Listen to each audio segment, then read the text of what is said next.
Nitong mga nakalipas na araw po, attorney, naririnig natin lalo na sa side po ng prosecution yung mga nais nila na mangyari dito po sa pagmamarka ng mga dokumento, no?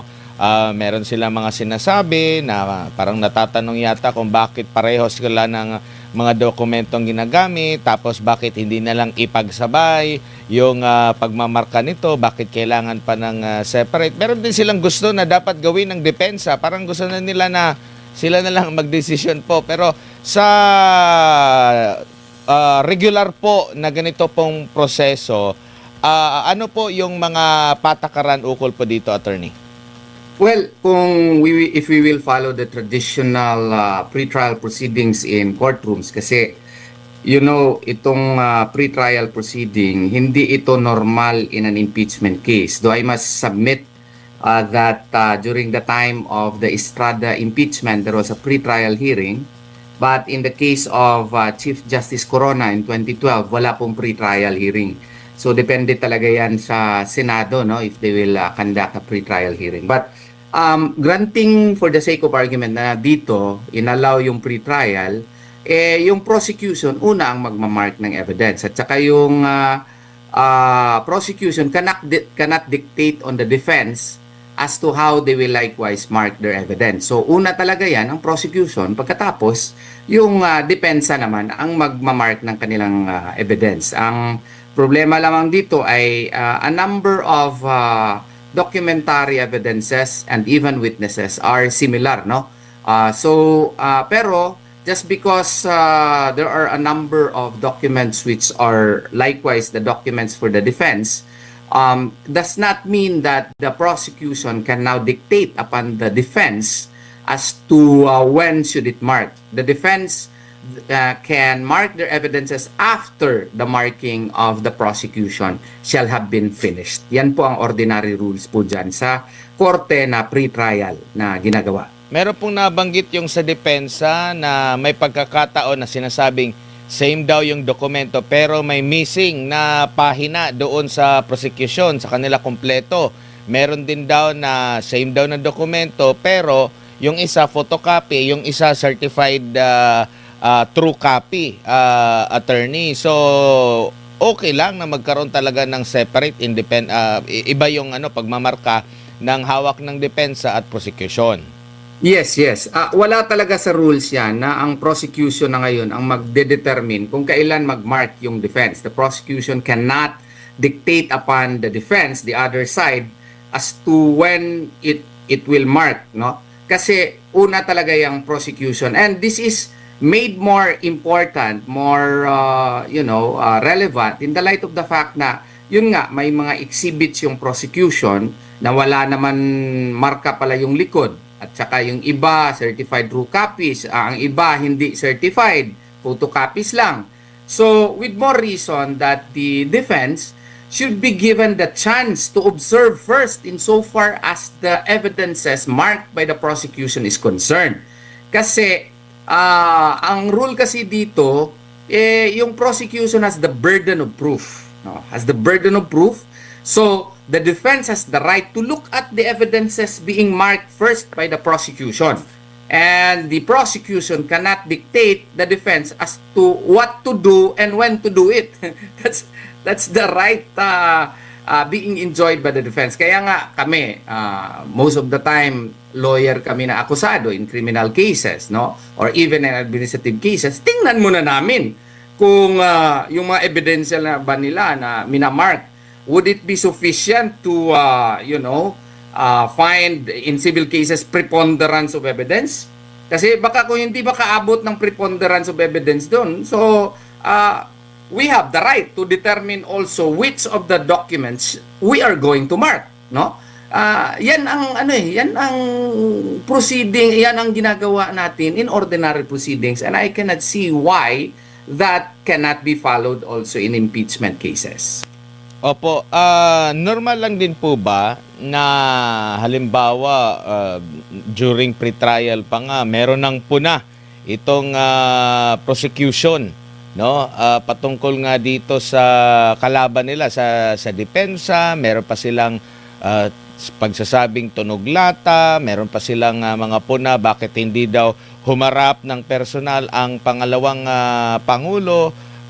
Sinasabi nilang may mga mali na ginawa ang depensa or sa panig ng pangalawang pangulo. Hindi po ba kung sa totoong buhay, kung nakikita mo ang kalaban may gumagawa ng mali, hayaan mo lang? Ano ba ang tingin mo dito, attorney? Parang ang sa tingin ko lang, they are playing with the people, with the pulse of the people. They want to make it appear na malakas yung kaso nila at yung depensa ay mahina. Nakakalimutan nila na sila ang may burden of proof. Sila ang nang-aakusa, kinakailangan talaga na sila yung mag-properly mark ng evidence because they have the burden of proof.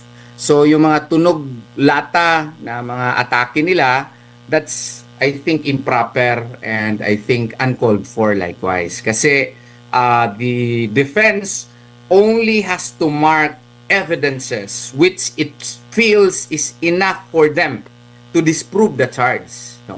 Yun lang yun kasi wala namang obligasyon yung depensa to actually prove the innocence of the of the respondent. It is the burden on the part of the prosecution to prove the guilt, no? Or dito na nakomit nila yung crime. Kung hindi nakomit, ordinarily sa korte, meron pa ngang pwede pa nga kaming mag-file ng demurrer to the evidence in ordinary civil cases, no? And even in criminal cases. So, it is a matter of strategy on the part of the defense na titingnan nila, wala naman kaming burden dito. Kayo man ang burden. So, tingnan muna namin kung ano yung mga ebidensya na minamark ninyo. Kasi kung sa tingin namin hindi naman enough yun, wag nyo kaming sisihin. Kasi burden nyo yan trabaho nyo yan na i-prove yung mga paratang ninyo. And to comment that the defense is tunog lata is uncalled for and improper also. Dapat stick lang sila kung ano yung mga ebidensya na wag na yung mga side comments. May gabi, sir. Si MJ po ito. Sir, marami Yes, po sir. ang mga nagsasabi at nagtataka doon sa pahayag na pwede raw ang surprise witness sa impeachment trial na mismo. Di ba po yan ang sinusolve ngayon sa pre-trial conference? Yes, actually, yung surprise witnesses, once there is already a pre-trial order, I believe that the impeachment court will issue a pre-trial order. In law, when I teach my students, no, para maintindihan, once there is already a pre-trial order, it becomes the Bible of the case. So if it is the Bible of the case, it defines the parameters upon which the case shall be tried by the court. In this case, the impeachment court. Now, if there are witnesses that are not included there, as a general rule, hindi ka pwede mag-present ng surprise witnesses. Katakot-takot na debate yan ang mangyayari niyan, no? Kasi nga po, lahat ng mga witnesses mo i-identify mo na doon sa pre-trial proper at saka kinakailangan na kinakailangan na nandun sa lahat ng mga lahat ng mga armamento mo nandun nakasaad na sa pre-trial order except lang kung may express reservation ka. And under the rules, even ordinary rules now, no, of court, the reservation should be specific. It should be specific in the sense that there should be identification of who shall be that witness and the nature of his testimony. And as a matter of fact, if it is documentary evidence, you should describe it in advance. It is just that during the pre-trial, it was not with you, but you have to describe it with specificity. Yan yung requirement na ngayon po sa ating rules of court insofar as documentary evidences are concerned and witnesses are concerned. Pero kung itutuloy yun, sir, yung surprise witness, quote-unquote, ano yun? Magandang halimbawa ba yun sa mga nag-aaral ngayon ng abogacya, yung kumukuha ngayon ng abogacya? Mahirapan na tayo magturo niyan sa law school niyan. Meron nga akong nakita sa Facebook, I don't know if it is true, na ipapa-present daw nila yung sheriff daw na allegedly nabugbog VP Sara at the time when she was mayor. You know, I could never forget that case because at that time, I was governor of the Integrated Bar of the Philippines for Eastern Mindanao. And I think what you call this, yung mga media, mass media noon, nag-file ng disbarment case against VP Sara, then Mayor Sara Duterte. Yung mga taktik na yan, dapat hindi na yan i-allow, no? Hindi talaga yan i-allow. Kasi in the first place, ang impeachment complaint here is based on the third impeachment complaint as well as the fourth impeachment complaint. The so-called third Sabalya complaint and the fourth Cabrera complaint. In the Sabalya as well as the Cabrera complaint, walang nakasaad doon about niyang, I don't know kung totoo ba yung pinapatawag nila yung sheriff, no? Surprise witnesses nga are, as a general rule, disallowed unless lang if you can provide compelling reason, no, in the interest of justice, na ma-prove mo yan doon sa korte na mismo.